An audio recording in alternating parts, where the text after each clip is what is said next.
Buenas noches, hermanos, bienvenidos todos. Que el Señor les bendiga. Quiero suplicarle que se ponga de pie. Vamos a leer la palabra. Hebreos capítulo 1, verso 1. Dice en el nombre del Padre, del Hijo y del Espíritu Santo: Dios, habiendo hablado hace mucho tiempo, en muchas ocasiones y de muchas maneras a los padres por los profetas. Dios, habiendo hablado hace mucho tiempo, en muchas ocasiones y de muchas maneras a los padres por los profetas. Espíritu Santo, te ruego sabiduría, revelación, enseñanza. Por favor, ayúdanos a comprender tu palabra y que esta noche empecemos un estudio de tu palabra como nunca antes lo habíamos hecho. Que tengamos ojos nuevos, mente nueva, espíritu nuevo para comprender tu palabra. Muchas gracias por aquellos que están siendo sanados, igual que mi esposa, hermana Ceci Bernal, todos aquellos que están quebrantados de salud.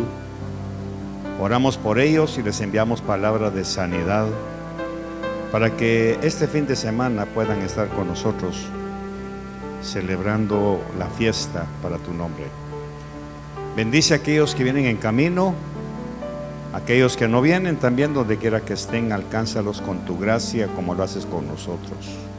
Muchas gracias por cuidarnos y proteger el cielo de este templo, las esquinas, el vecindario en el cual confiamos que tú has puesto ángeles alrededor nuestro para que nos guarden de todo mal. Muchas gracias en el nombre de Jesús. Amén y amén. Tengan la bondad de sentarse. Esta noche vamos a iniciar un estudio sistemático de la epístola a los Hebreos. Esta es una de la verdad es que no es una carta, sino es un mensaje que alguien le envió a los judíos que estaban siendo perseguidos en Jerusalén a causa de la guerra que se estaba iniciando por parte de los romanos. Voy a leer mi introducción. En tiempos de los apóstoles se calificaba de hebreos a los judíos que vivían en Palestina, a diferencia de esa mayoría de su pueblo que había emigrado a diversos países por todo el Imperio Romano. Recordemos que como ya venía la guerra de Roma contra Jerusalén, profetizado por Jesús, cuando les dejó dicho que el templo sería destruido, ellos no lo creyeron, hasta que llegó el momento en que Roma llegó y sitió Jerusalén y los judíos empezaron a emigrar a otros países, en cuenta la misma Roma. Pero en Israel se quedó un poco de judíos que habían aceptado a Jesús como Señor y Salvador. Pero el problema fue que estos judíos habían empezado a sufrir persecución a causa de su fe en Cristo. Ya hemos hablado anteriormente en otros estudios que los romanos tenían la particularidad que cuando alguien se convertía a Cristo era un traidor al imperio, porque dejaban de adorar primero al emperador. Ya el emperador no era su Dios. Los dioses del imperio, o sea, los dioses del país de Roma, ya no eran sus dioses. Al haber abierto los ojos, cuando llegó el Espíritu Santo, aquella famosa tarde o mañana de Pentecostés, ellos entendieron algo, que ya no podían tener otros dioses más que el Dios verdadero de Israel. Entonces le dieron la espalda a todos los demás dioses. La primera lección para nosotros, dijimos en esos estudios, Es la vergüenza que nosotros seguimos adorando otros dioses, además de adorar a Dios. El ego, el orgullo, el apellido, la raza, nos creemos superiores. Y entonces prácticamente tenemos dos dioses: adoramos al Señor y a nosotros mismos, o nuestra cultura, o nuestros hijos, o nuestra familia. Por eso es importante conocer la historia para ver qué tanto nos parecemos nosotros a ellos. Y si nos examinamos bien, vamos a encontrar que estamos exactamente igual que los judíos de aquel tiempo. Pero debo enseñarle que al decir judíos no me estoy refiriendo a todos los judíos, porque el judaísmo de aquel tiempo estaba dividido en muchas partes, en muchos segmentos, que en aquel tiempo se llamaban sectas. Por eso cuando usted lee los evangelios, no se extrañe cuando escuche la palabra secta. La secta de los fariseos, la secta de los saduceos, la secta de los escribas, la secta de los esenios, porque en aquel tiempo la palabra secta no era sinónimo de desviación como hoy. Hoy una secta es una doctrina que se extrae de la Biblia, se tergiversa y se aparta de la pureza de la palabra. Eso es una secta hoy, pero en el primer siglo no era así. Todos eran judíos, todos creían en el único Dios verdadero de Israel, pero cada quien hacía su propia interpretación de la Torá, de la palabra. Ahí fue donde se dividieron. Por ejemplo, los esenios, famosos esenios, algún día vamos a profundizar en esta secta, que es muy importante, porque en el tiempo de Jesús solamente habían una serie de judaísmos. Por ejemplo, Judas Iscariote, o de Iscariot, que era su tierra, eran judíos puros, pero ellos tenían el judaísmo, o sea, su judaísmo era libertar a Jerusalén de los romanos matándolos. Ese era el judaísmo de ellos. Por eso cuando Judas ve que aparece un Mesías, la palabra Mesías para ellos tenía una connotación profética. Era el hombre encargado por Dios que los iba a libertar del yugo romano. Y aparece Jesús diciéndole que lo honren y que bendigan al César. El fondo de Judas se decepcionó, porque él dijo: yo esperaba que él nos libertara, y ahora resulta que tenemos que bendecir a Herodes, a Pilatos, al César.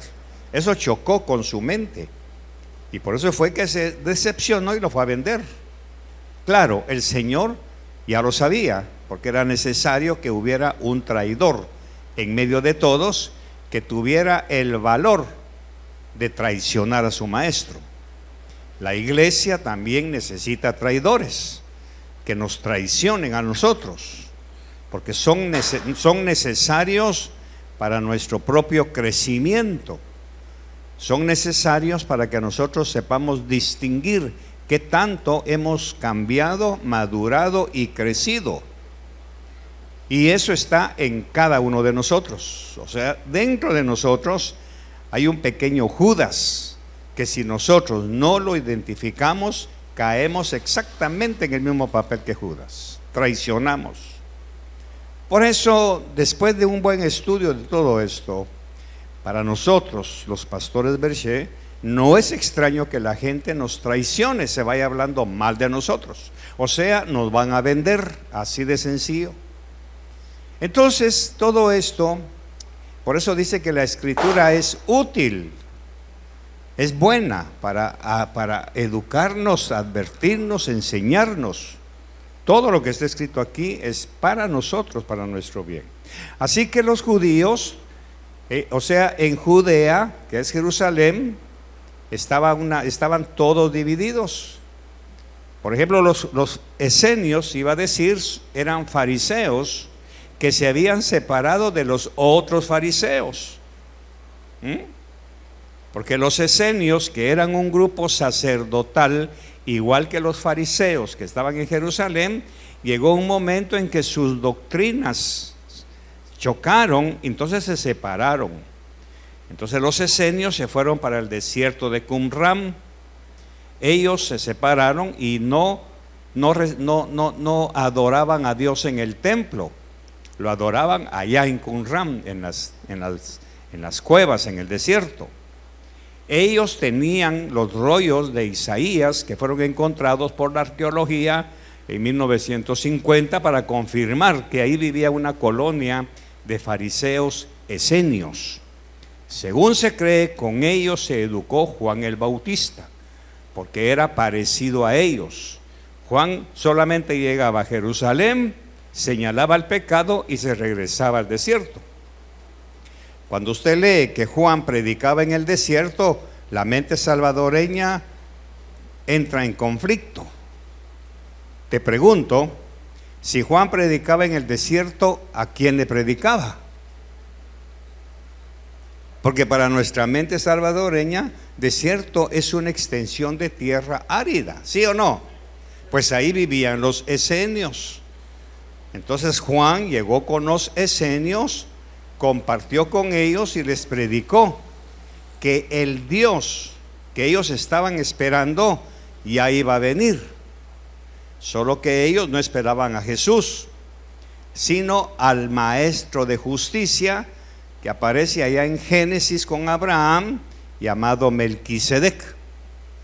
Por eso cuando usted lee el Evangelio y le preguntan a Jesús, ¿dónde quieres que celebremos la cena del Cordero Pascual? El Señor les dijo, vayan a la ciudad, van a encontrar a un hombre con un cántaro de agua, síganlo. ¿Quién es ese hombre del cántaro? Era un esenio, porque ellos no aceptaban convivir con mujeres. Entonces todo el trabajo lo hacían ellos. Lavaban, planchaban, cocinaban, acarreaban agua, que era un oficio de mujer.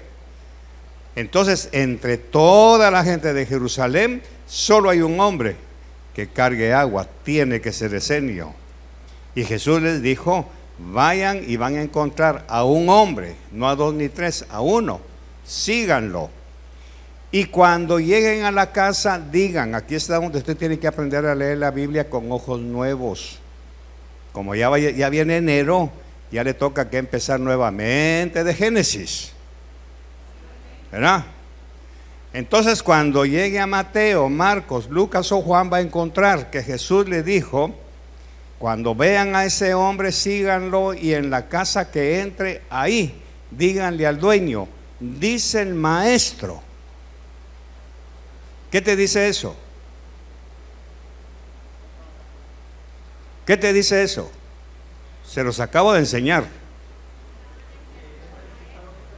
Porque ellos esperaban al Maestro de Justicia. Entonces Jesús, sabiendo eso, les dijo, díganle, dice el Maestro. En la mente de ese esenio, ¿qué se dibujó rapidito? El Maestro de Justicia. Aquí está el aposento. ¿Se dan cuenta? Cuando uno ignora eso, pasa de largo y no ve la riqueza que hay ahí en esos pasajes. Por eso es que ellos, los esenios, no celebraban la Pascua el 14 de Nisan, sino la celebraban antes, que fue cuando Jesús celebró su última cena con los discípulos. Así que, otra cosa, que todas las casas en ese momento estaban llenas de huéspedes, porque venían de todo el mundo a celebrar la Pascua. La única casa que estaba vacía era la de los esenios. ¿Por qué, Marlon? Porque ellos no celebraban la Pascua el mismo día de Jerusalén, ellos la tenían aparte. Por lo consiguiente, no tenían huéspedes, había lugar. Todo eso se va aprendiendo. Entonces, estos hebreos a los que se les escribe este mensaje, porque no es una carta, sino que es un mensaje, se trata de darles consuelo, porque como el imperio romano los estaba desperdigando a todos, les estaban quitando sus tierras, les estaban quitando sus propiedades, Entonces, lógicamente, ellos entran en un problema de fe. ¿Por qué? Nosotros creímos en Jesús como el Señor, como el Mesías. Y ahora, en lugar de aumentarnos nuestra bendición, estamos perdiendo. Ese es el problema de Hebreos. En lugar de recibir bendición por haber aceptado al Señor, ahora resulta que nos dejaron sin tierra, sin casa y sin nada. Entonces muchos estaban claudicando de su fe. Se estaban regresando al judaísmo tradicional. Estaban volviendo al templo a ofrecer sacrificios. Porque vean ustedes lo importante que era para un judío sentirse perdonado por Dios. Era importantísimo, era parte de su ADN. En cambio nosotros, si me perdona, bueno, y si no también, ¿va? Para un judío no. Para un judío era vital sentirse perdonado. Entonces su aparato religioso era ir al templo todos los días o después de haber pecado o en el día de Shabbat a ofrecer su cordero. Pero resulta que vino Jesús y les dijo, ese templo va a ser destruido, porque hoy se ha levantado uno mayor que el templo, era Él. Así que los sacrificios ya pasaron, ya no más, porque el Señor, o sea, yo voy a cumplir la ley de los sacrificios. Yo voy a ir a la cruz, yo voy a hacer el cordero pascual, así que olvídense, ya no van a haber más sacrificios. Entonces vinieron ellos y se alejaron del templo. Pero ¿qué pasó? Vino Tito con todas sus huestes romanas y les empezó a dar duro y les quitó todo. ¿Qué pasó en la mente de ellos? Entonces Jesús me engañó. Por eso es que nosotros tenemos que aprender a leer la Biblia con mente hebrea. No judíos, con mente hebrea. Por ejemplo, hablaba con mi esposa sobre esto y le decía, ¿cómo entender el Popol Vuh? Bueno, los güiros dirán, ¿y eso qué es? Porque ya no se estudia. El Popol Vuh es la Biblia maya. Pero ¿cómo entender que en el Popol Vuh dice, en el principio, el Dios del maíz nos hizo a nosotros y toda la creación? Pero dice uno, ¿cómo se les ocurre? No, si usted piensa como maya, va a entender lo que ellos dijeron. El problema es que nosotros pensamos como salvadoreños. Y peor si hemos ido a la universidad, menos. Decimos que son tontos, ¿cómo se les ocurre? No, lo que pasa es que tenemos que pensar como ellos. Cuando hablan de Balán Quitsé, cuando hablan del pájaro de las tres plumas, cuando hablan del Quetzal, cuando hablan del sol, del Dios Sol. ¿Por qué Dios? Porque el sol da la vida y hace crecer el maíz. Recuerde que los mayas, su dieta primordial era el maíz, es más, era su moneda. Ellos desgranaban una mazorca y pagaban con granos de maíz. Pero ¿a quién se le ocurre pagar con maíz? Espérenme, el que cobraba, llegaba, guardaba un poco de maíz para hacer sus transacciones comerciales y el resto lo sembraba. ¿Y qué había? Coscún. ¿Está? ¿Se da cuenta? Entonces, los hebreos en este momento de la historia se están sintiendo traicionados, porque al haber reconocido a Cristo como Señor, ahora ya no tienen derecho a ir al templo, pero ahora resulta que por haber aceptado a Jesús les está yendo mal. Y entonces aquí entra en conflicto. Muchos empezaron a regresar a Jerusalén, pero está sitiada. ¿Y ahora qué hacemos? Nos quedamos sin Jesús, que nos mintió, y nos quedamos sin templo. ¿Y qué hago con mi pecado? Ese es el conflicto. Por eso es que para nosotros esta carta es bastante difícil de entender, porque no nos metemos allá adentro. Y como ya nos convertimos a Cristo, ya damos por hecho el perdón, la salvación, la redención, todo por gracia. Sí, pero no entendemos que nosotros también necesitamos estar a cuentas con Dios todos los días. Ahí es en donde la mayoría de evangélicos no tienen una vida devocional para estar en paz con el Señor. ¿Por qué? Porque Cristo es mi paz. Él ya me dio paz para con el Padre. Sí, pero nosotros tenemos que trabajar todos los días pidiendo perdón, presentando nuestro corazón para ir limpiándonos del pecado de todos los días. Porque cuando usted no lo hace, va acumulando pecado tras pecado hasta que llega un momento que Pablo dice, la mente se satura. Es como un callo o como una cicatriz de esas gruesas, ¿cómo se llaman? Que se llama piel, piel no sé cómo se llama, que ya no siente. La conciencia también se insensibiliza. Y cuando una conciencia está insensible al pecado, ya nada lo saca de ahí, al contrario, va más y más y más. Viene a la iglesia, pero ya el pecado no lo hace sentir mal por no haber ido con el Señor todos los días a pedirle el perdón y a sentir su perdón.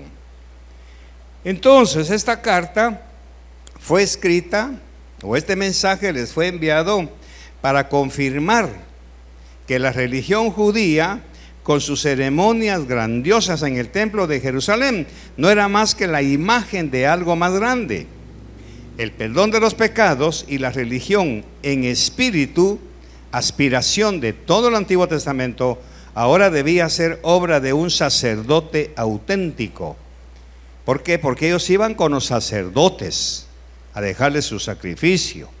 Y entonces venía el sacerdote, degollaba al cordero, le quitaba la piel, la quemaba en el altar, tomaba la sangre, la aspersaba, partía el cordero en varios pedazos, él se quedaba con el lomo, que era lo que decía la ley, y al oferente, al que ofrecía el sacrificio, le daba también su parte.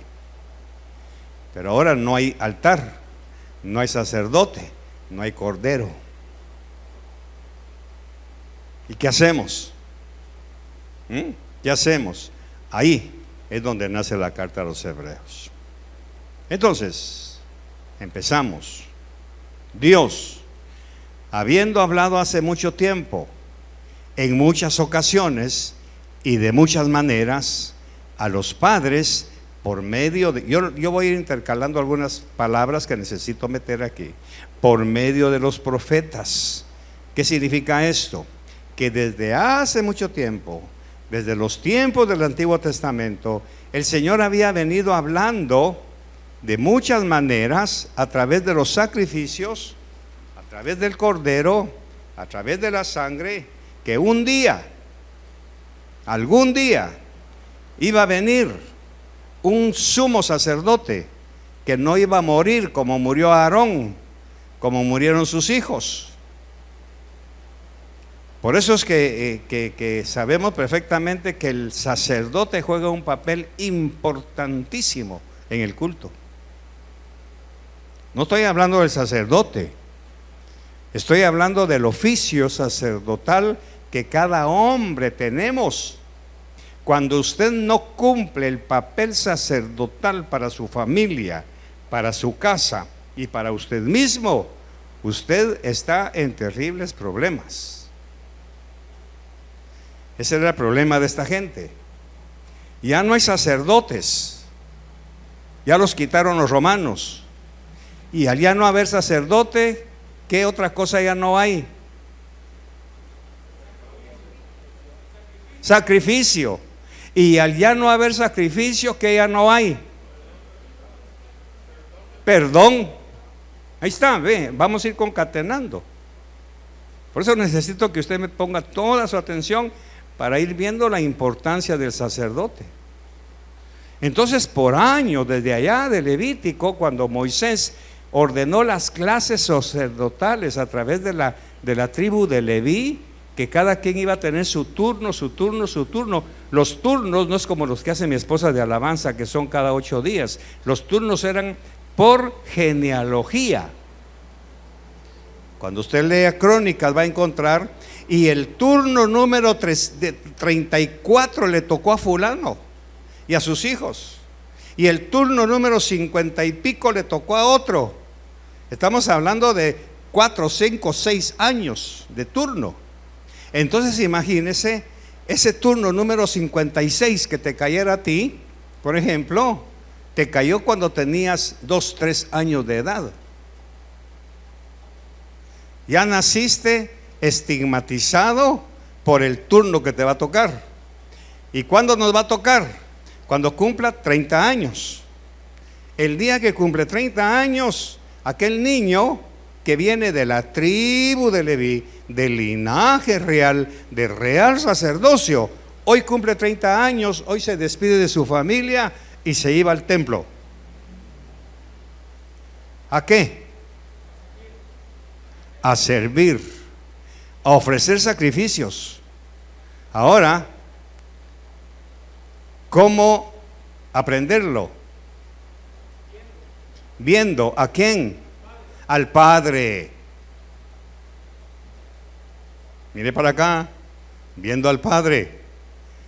Aquel niño que ya nació en ese linaje para llegar a ser sacerdote del templo por consanguinidad, por linaje, él veía a su papá viviendo, de tal manera que el ejemplo que él recibía era lo que iba haciendo poco a poco, año tras año, viendo a su papá.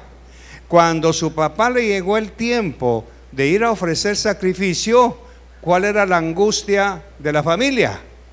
Que si él no iba perfectamente bien preparado, ¿qué le iba a pasar? Iba a morir. Entonces la pregunta de la mamá y de los hijos era, ¿irá a regresar con vida?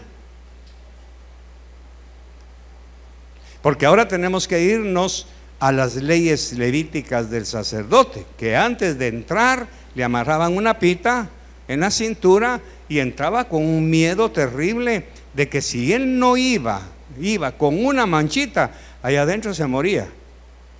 Y como nadie más podía entrar, tenían que jalar. Y le iban a avisar a la viuda, fulano de tal, tu esposo murió. O sea, entró con pecado.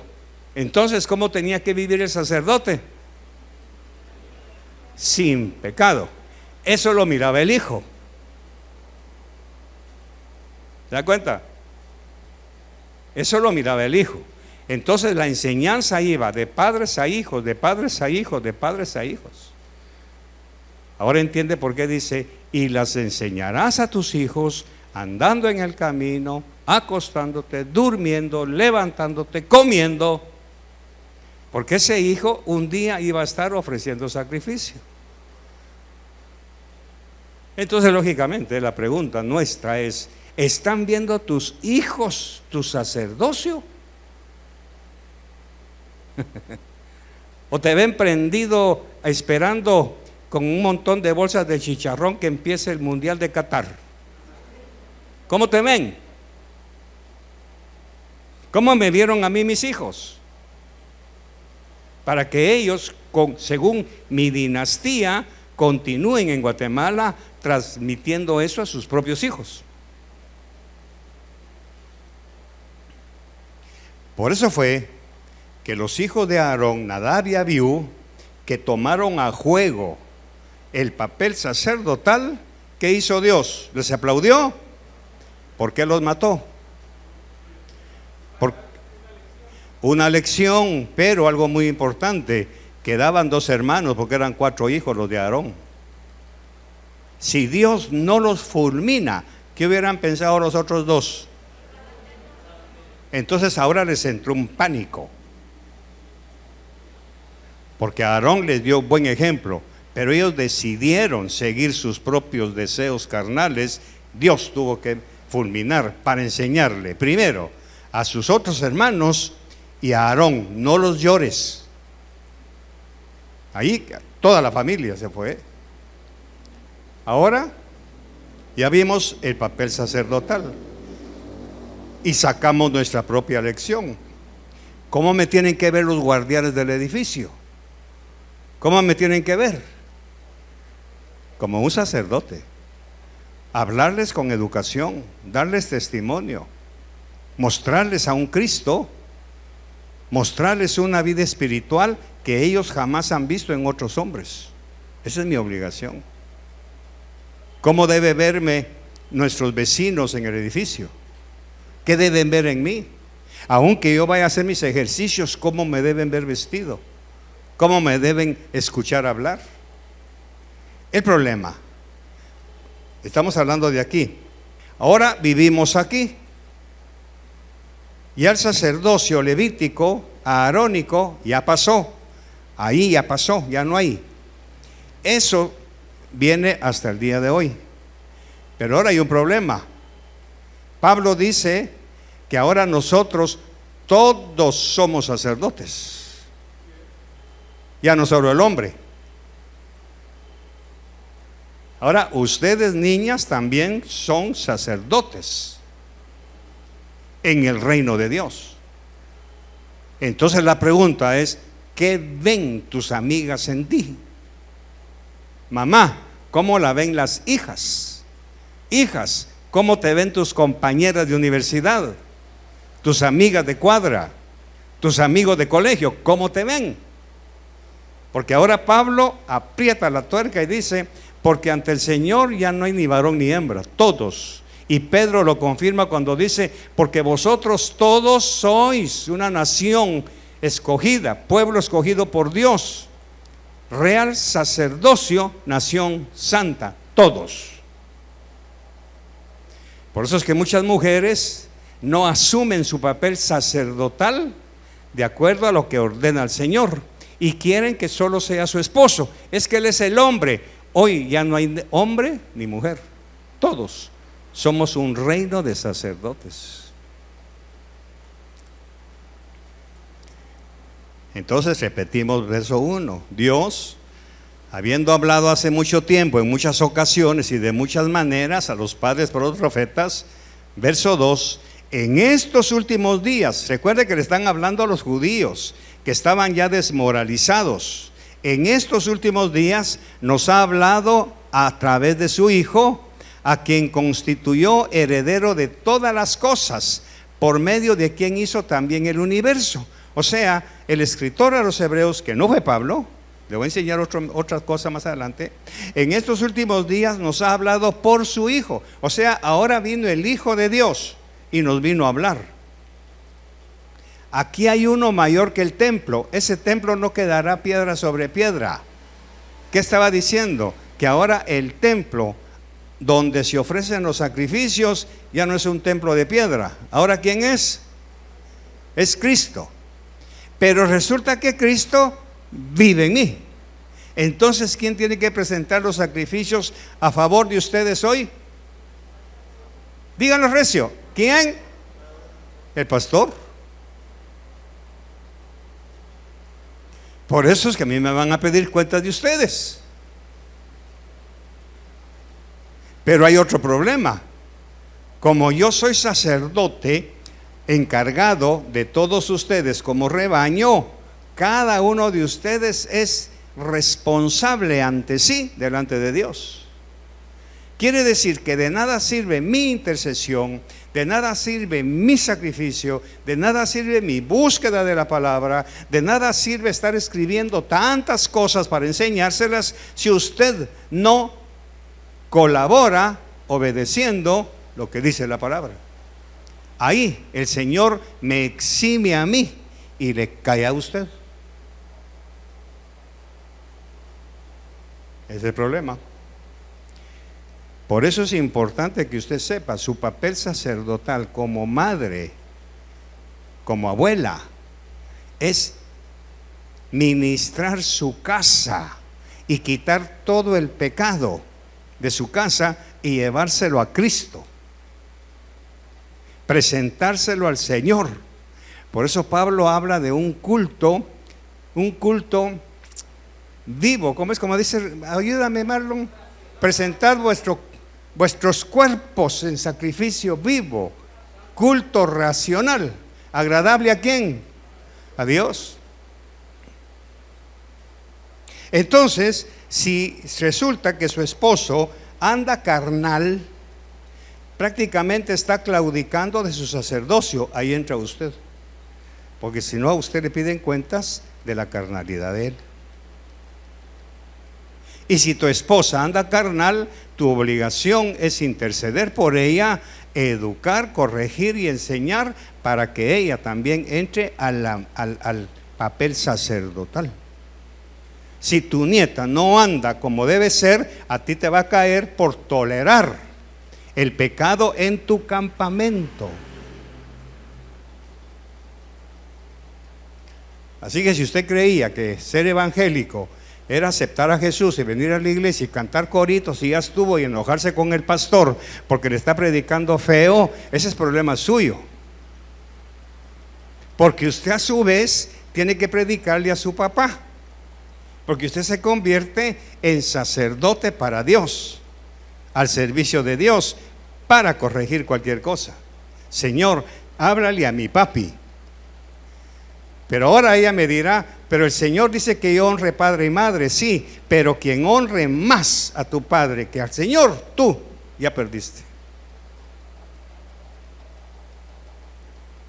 Por eso hay tanto matrimonio en la iglesia con tanto conflicto financiero, porque usted debe saber que cuando un sacerdote del antiguo pacto no cumplía, oiga bien, no cumplía a cabalidad su papel sacerdotal, ¿qué dejaba de recibir?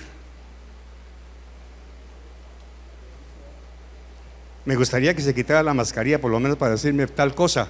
¿Qué dejaba de recibir? Cuscún. Porque cuando tú llevabas tu cordero, a él le tocaba la mejor parte, el lomo. ¿A dónde se la llevaba? Ok, no hay. Dios se lo quitó por mal portado. ¿Quién está sufriendo? La familia. ¿Por qué? ¿Qué fue lo primero que le quitó el Señor? El sueldo, el dinero, la comida, la luz, el agua, teléfono, todo por un mal sacerdote. O sea que sí está dura la cosa, ¿verdad? Ahí está claro. En estos últimos días nos ha hablado por su Hijo, a quien constituyó heredero de todas las cosas, por medio de quien hizo también el universo. Vamos al verso 3. Él es el resplandor de su gloria. No es el sacerdote del templo, es Él, el Hijo. Es Jesús. Recuerde, esta carta es para aquellos que ya perdieron la fe, que están a punto de retroceder. De nada sirve aceptar a Jesús, porque desde que acepté a Jesús solo problemas tengo, porque Roma les quitó todo. Ahora viene el mensaje de consuelo. Él es el resplandor de su gloria, no es el sacerdote, y la expresión exacta de su naturaleza, y sostiene todas las cosas por la palabra de su poder. Después de llevar a cabo la purificación, aquí está, de los pecados, como sumo sacerdote, se sentó a la diestra de la majestad. O sea, hermanos judíos, pero recuerde, no eran todos los judíos, era un puchito que están sufriendo por causa del evangelio. Exactamente como hoy hay gente que sufre por causa del evangelio. Les cuesta encontrar trabajo, les cuesta pagar sus deudas, les cuesta llevar el sustento, pero tiene la esperanza de que el Señor va a salir adelante. Este fin de año me compongo primero, Dios, en el nombre de Jesús. Así estaban ellos. Por eso es que quien escribe la carta les manda ese consuelo. El Señor, nuestro sacerdote, está sentado a la diestra de la majestad de las alturas. Sigamos. Verso 4. Siendo mucho mejor que los ángeles. ¿Por qué menciona a los ángeles? Porque en la teología judía los ángeles eran mensajeros, porque desde siempre habían existido ángeles. ¿Recuerda con Sansón? Llegó un ángel y le habló a la mamá. ¿Se acuerda de Abraham? Llegaron 3 ángeles cuando estaba recién circuncidado. ¿Recuerda de Sodoma y Gomorra? Llegaron los ángeles a meterle fuego. Entonces, en la teología judía, los ángeles tienen un papel muy importante. Pues ahora resulta que el Hijo de Dios es superior. Ya no le pidan a los ángeles, ahora pídanle al Hijo de Dios. ¿Por qué? Porque Él tiene un nombre mejor que el de ellos. ¿Quiénes son ellos? Miguel, Gabriel, mensajeros, Asael. Porque nosotros ni siquiera sus nombres conocemos. Pero ahí están escritos en la palabra. Entonces le están diciendo a los hebreos que ya están debilitados. Miren, el Hijo de Dios es mejor que los ángeles. Ya no le pidan a los ángeles, no esperen de ellos nada. Verso 5. Porque ¿a cuál de los ángeles nuevamente? Ahora quiero entender si enseñé bien. ¿Por qué vuelve a mencionar a los ángeles? ¿Por qué? Porque para ellos eran importantes los ángeles. Por eso cuando Zacarías está en el templo dice que se le apareció un ángel, ¿se recuerda? Y dijo, me voy a morir porque he visto a Dios cara a cara. Porque ver a un ángel era ver a Dios. Porque los ángeles, los malaquín, eran mensajeros de Dios. Y entonces al ver al mensajero era ver a Dios, por extensión. A usted si le aparece un ángel sale corriendo, porque no tenemos esa cultura. Ellos no. Ahora viene el escritor y pregunta, porque ¿a cuál de los ángeles dijo Dios jamás? O sea, ¿cuándo le dijo Dios a algún ángel, hijo mío eres tú, yo te he engendrado hoy? Pregunta el escritor. Vamos a ponerle Pablo por tradición. Y otra vez, yo seré padre para él y él será para mí hijo. ¿A quién de los ángeles? ¿Y estos qué tuvieron que responder? A ninguno. Ya van entendiendo, ya se les va cayendo el concepto angelical de aquel tiempo. Verso 6, y de nuevo cuando trae al primogénito al mundo dice, y adórenle todos quienes. Y entonces ellos se quedan quietos. O sea que los ángeles, que para nosotros son seres poderosos, aún ellos tienen que adorarlo a Él. O sea, Él tiene que ser superior, porque se adora a alguien que es superior a alguien. ¿Me está explicando? Ahora, ¿qué está haciendo el escritor a los hebreos? Está botando argumentos. Por eso es que para nosotros no tiene mucho sentido, pero vamos a irlo entendiendo. Verso 7. Ahora, de los ángeles que ustedes creen que son seres poderosos, Él dice, el que hace a sus ángeles espíritus y a sus ministros llama de fuego. Ahora, ¿por qué? ¿De qué está hablando aquí el escritor de los hebreos? De todo lo que había pasado allá en el Antiguo Testamento con respecto a los ángeles. Vamos al Salmo 104, mi hermana, por favor, para que veamos esto que nosotros vamos a leer. Ellos lo sabían de memoria. Recuerda que para ellos la Torah era pan comido. Entonces ellos sabían perfectamente lo que dice el Salmo 104:4. ¿Qué dice? 104:4, eso. Que hace de los vientos sus mensajeros y de las llamas de fuego sus ministros. Porque ellos entendían que ver un ángel, por ejemplo, vamos a ver, ahí está la zarza. Ahí está la zarza. De repente, ¡buf!, aparece una llama de fuego. Para ellos, ¿qué era eso? Un ángel. Era una llama de fuego. ¿Por qué? ¿Por qué creyeron que era un ángel? Dígamelo recio. Sí y no. ¿Por qué? ¿Por qué Moisés pensó que era un ángel?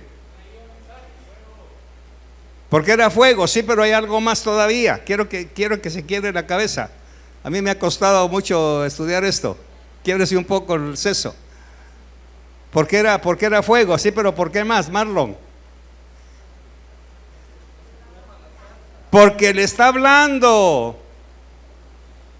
El fuego me está hablando a Moisés. Y el fuego no habla. Para que hable, ¿qué tiene que ser? Tiene que ser mensajero de Jehová y llama de fuego. ¿Ahora sí le veo? Es que para nosotros llama de fuego es una llamarada. Para ellos no. De repente iban caminando y ¡buf!, la zarza ardiendo. Y Moisés dice: voy a ver qué es esto. Y la llama le habla: ey, momentito, descálzate. Oh, perdóname, Adonai. ¿Por qué le dijo Dios? Porque en la mente de Moisés, los ángeles eran mensajeros de Dios. Y si era mensajero, ¿a quién están viendo? Que ahora, miles de años después, entendemos que eran las parucías de Jesús en forma de ángel. Para nosotros, para ellos no. Pero ¿qué pasa con el verso 8? Pero del Hijo. Todo lo que hemos visto anteriormente habla de los ángeles, ahora habla del Hijo. Tu trono, oh Dios. O sea que el Hijo es Dios. ¿O Jesús no es Dios para usted? Pues eso es lo que está diciendo aquí. Al Hijo le dijo: tu trono, oh Dios. O sea, en la mente de estos hebreos, o sea que Yahweh, o Jehová, o Adonai, era Él.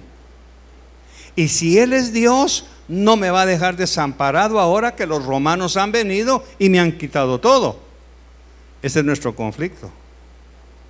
Que no terminamos de creer que el Señor es Dios y que lo que perdemos, nos quitan o lo que sea, nos enfermamos o cualquier cosa, es obra del diablo y que estamos solos. No, tu trono, oh Dios, es por los siglos de los siglos, y cetro de equidad es el cetro de tu reino. Cetro es la vara de poder. Verso 9: has amado la justicia y aborrecido la iniquidad. Para ellos, ¿qué significa esto? Enséñenme. Léalo bien y me enseña. Has amado la justicia y aborrecido la iniquidad. Vamos a ver.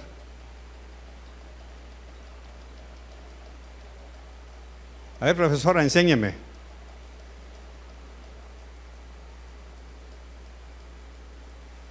Le está diciendo, el Padre le dijo al Hijo: tú has amado la justicia, y lo que le están haciendo a mis hijos es injusto.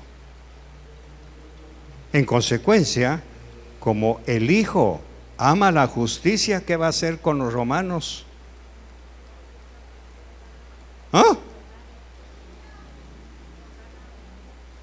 ¿Qué va a hacer con los romanos? Va a caer.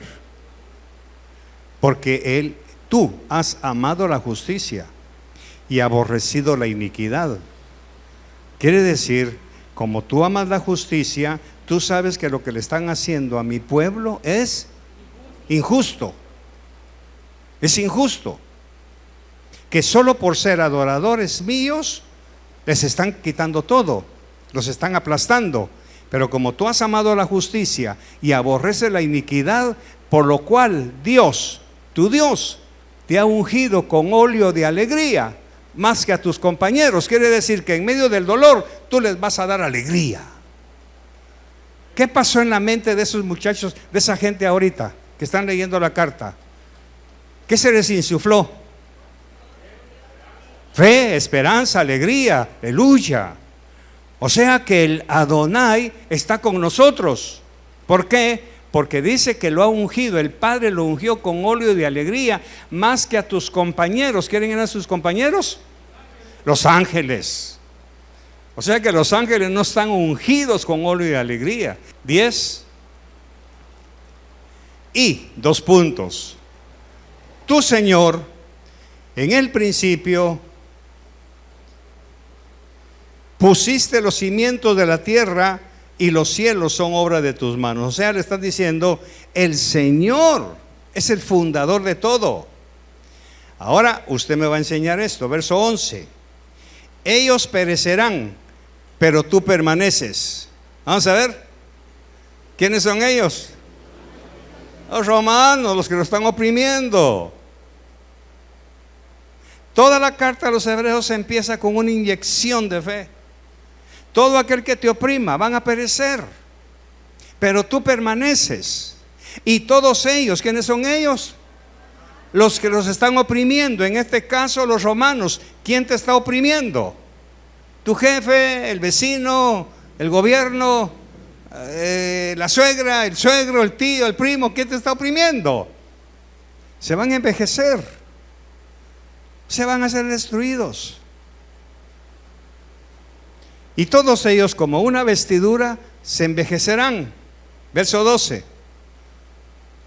Y como un manto los enrollarás. Recuerde que el escritor de los hebreos tiene en su mente. Ellos no escriben como nosotros. Ellos escribieron de acuerdo a lo que veían en su mente. Y entonces él está con los ojos cerrados buscando la palabra adecuada, y entonces escribe: y como un manto los vas a enrollar, como una vestidura serán mudados. O sea, los vas a enrollar como un manto. ¿Y qué sucede cuando un manto o cuando una ropa se enrolla? ¿Qué pasa? Se arruga, se arruina. Por eso está diciendo, él tiene la idea de un manto. Se va a arruinar, como una vestidura serán mudados. Pero tú eres el mismo y tus años no tendrán fin. Y vuelve a preguntar, verso 13, pero ¿a cuál de los, lea bien, pero ¿a cuál de los ángeles ha dicho jamás, siéntate a mi diestra hasta que ponga a tus enemigos por estrado de tus pies? ¿A quién le dijo el Señor? ¿A qué ángel se lo dijo? ¿Ok? Pero al Hijo sí se lo dijo. Más atrás leímos que Él está sentado en el trono. Entonces, quien está a su diestra hasta que ponga a tus enemigos por estrado de tus pies, está hablando del Señor poderoso en quien ellos han creído. Y termina preguntando en el verso 14, ¿no son todos ellos ministradores enviados para servir por causa de los que heredarán la salvación? ¿Quiénes son ellos? Ahora sí, nosotros no le oramos a los ángeles, pero sabemos que ellos son espíritus ministradores, enviados para servir a causa de los que heredarán la salvación. Vamos a estudiar eso rapidito y nos vamos. Usted está sufriendo a causa de la fe. Lo están oprimiendo, lo están insultando, te quitan el salario y toda la cuestión. Le oras al Señor: Señor, dame fuerzas, dame fe, dame confianza. No te pagan a tiempo, te retienen tu salario o te prometen un aumento y no te lo dan y toda la cuestión. Vienes tú y le dices: Señor, ¿puedes ayudarme en esto? ¿A quién estás orando? Al Señor, al Todopoderoso. Ahora, ¿qué resulta? Viene el Señor y manda un ángel al escritorio de tu jefe para que lo apriete y le recuerde: tú le prometiste a mi hijo que lo ibas a bendecir con un salario mejor, o tú no le has pagado su salario a mi hijo, se lo pagas ya. ¿A quién envió el Señor? Ahí están. Pero usted no puede decir: ángeles, vayan con mi jefe. No, no te van a hacer caso. ¿Por qué? ¿Por qué no te van a hacer caso? Porque ellos solo obedecen a Dios. Pero ¿qué hacemos nosotros? Entras a Multiplaza: ángeles, consíganme un parqueo, y nunca te lo consiguen. Ahora, ¿por qué? Primero, porque tú no tienes nada que estar hablando con ángeles, porque el Hijo de Dios es superior a los ángeles. Ahora, que Él los mande, esa es otra cosa.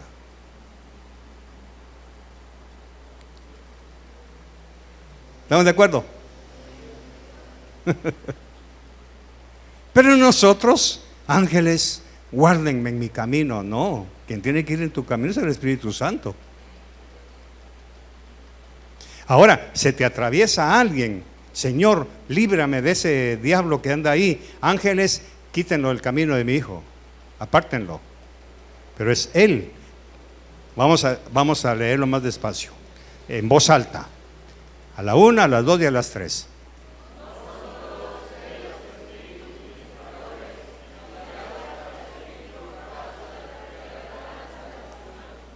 Enviados.